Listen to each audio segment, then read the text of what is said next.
अस्सलाम वालेकुम everyone, welcome back to my channel once again. सबसे पहले आपको बहुत बहुत नए साल की मुबारक हो। सब बहन भाई अपने अपने घरों में खुश रहें, आबाद रहें और नया साल जो है आपके लिए बहुत सारी खुशियां लेके आए। आमीन सुम्मा आमीन। तो आज की वीडियो बहुत ही स्पेशल होने वाली है। आज मैं जब कपड़े कटिंग करने के लिए मैंने सीज़र का इस्तेमाल किया तो मेरी जो सीज़र है वो बहुत ही हार्ड हो रही थी। मतलब कि एक तो ये इस तरह से प्रॉपर तौर पे बंद नहीं हो रही है और दूसरा ये इस तरह से अटक रही है, और जब इसके साथ कपड़े भी कटिंग करें तो ये थोड़ी-सी हार्ड चल रही है। तो अक्सर आपकी सीज़र्स के साथ भी ये मसला होता होगा, तो आपने फ़ौरन अगर आपकी सीज़र जो है वो सही तरह से कपड़ा कटिंग नहीं कर रही तो आपने इसको फ़ौरन से ठीक करवाने के लिए नहीं ले जाना। जो आज की टिप मैं आपको बताऊँगी उसके साथ आप अपनी सीज़र को घर पे ही आसानी से ठीक कर सकते हैं। तो चलें जी वीडियो को स्टार्ट करते हैं। वीडियो को आपने स्किप नहीं करना। को ठीक करने के लिए हमें जिन 3 चीज़ों की ज़रूरत होगी वो है सबसे पहले एक टूथपेस्ट जो भी आप घर में यूज़ करते हो, दूसरा सरफ़ जो भी आप यूज़ कर रहे हो और तीसरा सैंड पेपर।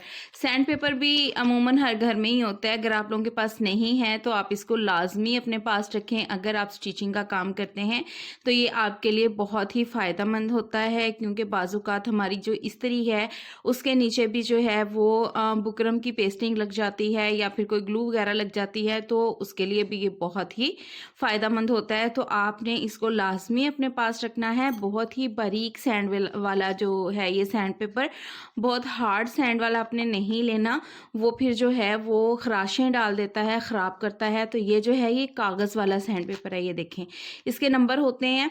तो आप जब भी लें तो इस तरह से बारीक सैंड वाला लेना है आपने, हार्ड वाला जो है वो नहीं लेना। और सरफ़ ले लें और फिर कोई भी टूथपेस्ट जो आपके पास अवेलेबल हो तो वो ले लें। अब यहाँ पे देखिए मैं आपको अपनी सीज़र की कंडीशन दिखाती हूँ। सीज़र को जब हम इस तरह से ओपन करते हैं तो ये इसके अंदर आप देख सकते हैं, ये आपको दाग नज़र आ रहे होंगे। ये जब हम फैब्रिक पे कटिंग करते रहते हैं तो फैब्रिक के जो रुए होते हैं बारीक बारीक से, तो वो इस तरह से ये देखें सीज़र पे ये देखिए खराशें भी डली हुई हैं और यहाँ पे देखिए बारीक बारीक से ज़र्रे जो हैं अक्सर चिपक जाते हैं। बाज़ फैब्रिक ऐसे होते हैं जिन पे बहुत ज़्यादा माया लगी हुई होती है, ये देख रहे हैं आप। अब हम इसको क्लीन करेंगे और फिर देखेंगे कि हमारी सीज़र जो है वो वर्क कैसे करती है। आपने इसका ये जो नट लगा होता है, इसका ये स्क्रू, इसको बिल्कुल भी नहीं छेड़ना, क्योंकि ये जो स्क्रू होता है ये बहुत ही अहम चीज़ है। बहुत से लोगों को इसका नहीं पता, क्योंकि इसको अगर हम बहुत ज़्यादा टाइट कर लेते हैं तो भी हमारी सीज़र जो है इस तरह से हार्ड हो जाती है, और अगर हम इसको बहुत लूज़ कर देते हैं तो फिर हमारी सीज़र के यहाँ पे देखें बीच में गैप पड़ जाता है और बिल्कुल भी इसकी ग्रिप नहीं रहती फैब्रिक को कटिंग करने में। तो आपने इसको जो है वो नॉर्मल सा बंद करना है, ना बहुत ज़्यादा टाइट हो ना लूज़ हो, ठीक है।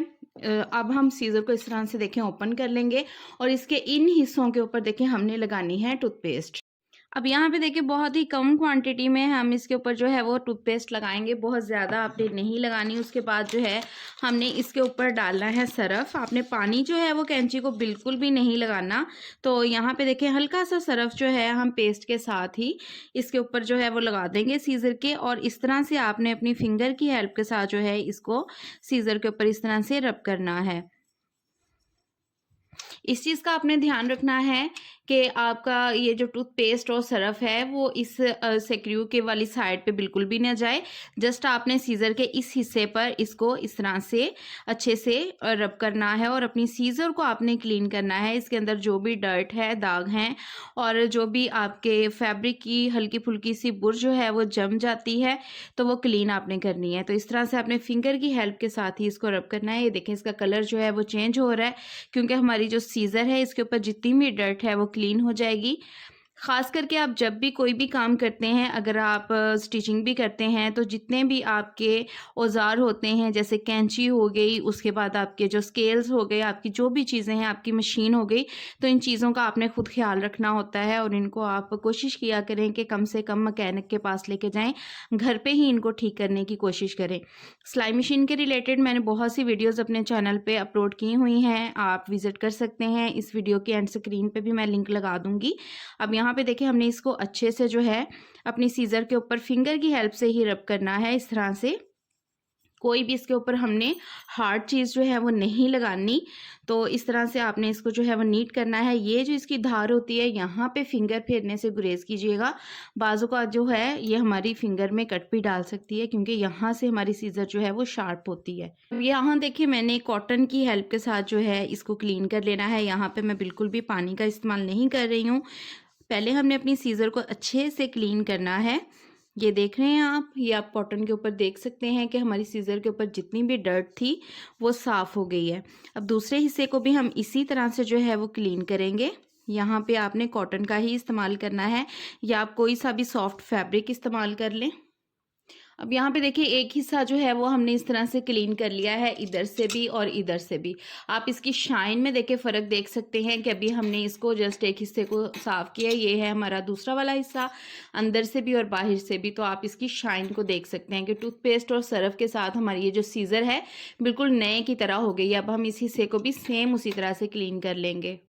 इसी दौरान अगर आप मेरे चैनल पर न्यू हैं तो चैनल को सब्सक्राइब करके बेल आइकन को प्रेस कर लीजिए और नोटिफिकेशंस को ऑल पे सेलेक्ट कर लीजिए, ताकि मेरी हर आने वाली वीडियोस के नोटिफिकेशंस आपको मिलते रहें। और अगर आप कटिंग एंड स्टिचिंग सीखना चाहते हैं तो मेरे चैनल पे विजिट। तो ये देखें अब दोनों साइडों से जो है वो हमारी सीज़र बिल्कुल परफेक्ट साफ़ हो गई है, ये देखें।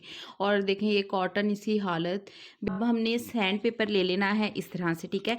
इसको आप इस तरह से अपनी फिंगर के ऊपर जो है वो इस तरह से लपेट लें, छोटा सा पीस इसका ले लें और उसको इस तरह से राउंड में अपनी फिंगर के ऊपर आपने इस तरह से लपेट लेना है। उसके बाद आपने सीज़र को इस तरह से खोलना है। अब ये जो हिस्सा है हमारी सीज़र का, ये वाला एरिया, ये देखें, ठीक है। इसके बिल्कुल हम इस डायरेक्शन में इसको जो है इस तरह से अपनी सीज़र के इस डायरेक्शन में इसको हमने इस तरह से रगड़ना है। बिल्कुल भी यूं आपने नहीं करना। और ये जो किनारा आ रहा है आपकी सीज़र का खुलने के बाद, जो ये हिस्सा होता है, इस किनारे पे आपने बिल्कुल भी सैंड पेपर को रब नहीं करना। आपने ये देखें इस तरह से इसको रखना है, सैंड पेपर को इस तरह से, और इस डायरेक्शन में फेरना है कि ये जो किनारा है ये तेज़ हो, बल्कि इसको आपने रगड़ना नहीं है, ठीक है। तो इस तरह से ये देखें हमने इसकी नोक तक जो है ये देखें ऐसे हमने इसको लेके आना है। बिल्कुल भी इसको यूं वाली डायरेक्शन में इसको नहीं रब करना। तो यहाँ पे देखें इसके बारीक बारीक से ज़र्रे जो हैं ये देखें सीज़र के, ये आप देख सकते हैं मेरी फिंगर पे भी। तो इसको जो है वो हल्का हल्का सा ये सैंड पेपर रगड़ेगा, तो इसका जो लोहा होता है वो फिर इस तरह से शार्प होगा। तो आपने इस चीज़ का ध्यान रखना है कि ये किनारे वाली साइड पे इसको बिल्कुल भी नहीं लेके जाना। तो इस डायरेक्शन में हम इसको फेरेंगे। अब इस साइड से देखिए हमने इसको शार्प कर लिया है। अब ये दूसरी हमारी साइड है, तो यहाँ पे भी हमने इस डायरेक्शन में इस वाले हिस्से पे नहीं फेरना, इस हिस्से पे ही इसको सैंड पेपर को नीचे से इस तरह से ऊपर की तरफ, कोने की तरफ इसको जो है वो इस तरह से रब करना है। तो बहुत देर तक आपने नहीं करना, आप जस्ट 5 से 10 टाइम तक इसको जो है वो इस तरह से कीजिए। इसी से आपकी जो सीज़र है वो शार्प हो जाएगी। ये देखें इस तरह से हमने इसको फेर लिया। अब यहाँ पे देखें, ये देखें इसका जो सरफेस है वो शार्प हो गई है। अब यहाँ पे देखें हमने इसके जो है वो हल्का सा मशीन का जो ऑयल होता है उसको इस तरह से आपने लगा लेना है। लगाने के बाद आप इसको जो है वो अच्छे से किसी भी फैब्रिक से, कॉटन से इसको क्लीन करें। ये देखें इस तरह से, ठीक है। क्लीन करने के बाद अब हम इसको चेक करेंगे अपनी सीज़र को कि इसका क्या रिज़ल्ट आता है। अब ये फैब्रिक को किस तरह से कट करती है। देखें एक तो ये देखें बहुत ही, ये देखें स्मूथ हो गई है सीज़र हमारी।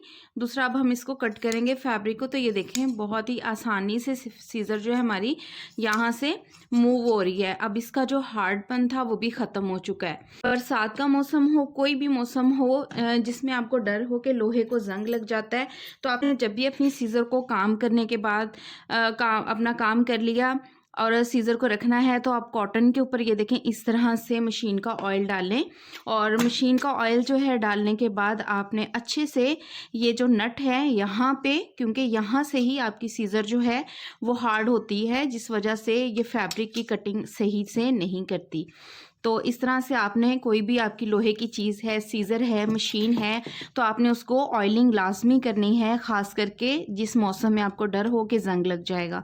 तो इस तरह से देखें, सीज़र को क्लीन करने के बाद हमने कॉटन से इसके ऊपर ऑयल लगा दिया है, इसलिए कि फैब्रिक पे भी नहीं ऑयल लगेगा हमारा, और इस तरह से हमारी सीज़र भी जो है वो स्मूथ वर्क करेगी। तो यहाँ पे आपने जो है वो ऑयल लाज़मी इस तरह से कॉटन के साथ स्क्रू के करीब जो है वो लगाना है। ये थी हमारी आज की वीडियो। हमारी सीज़र जो है वो शार्प हो चुकी है और मैं उम्मीद करती हूँ कि ये वीडियो आपके लिए बहुत ही हेल्पफुल रहेगी। अगर आप भी इस ट्रिक को ट्राई करें तो लाज़मी कमेंट सेक्शन में मुझे बताइएगा। मिलते हैं नेक्स्ट वीडियो में। अपना बहुत सारा ख्याल रखिएगा, दुआ में याद रखिएगा। अल्लाह हाफ़िज़।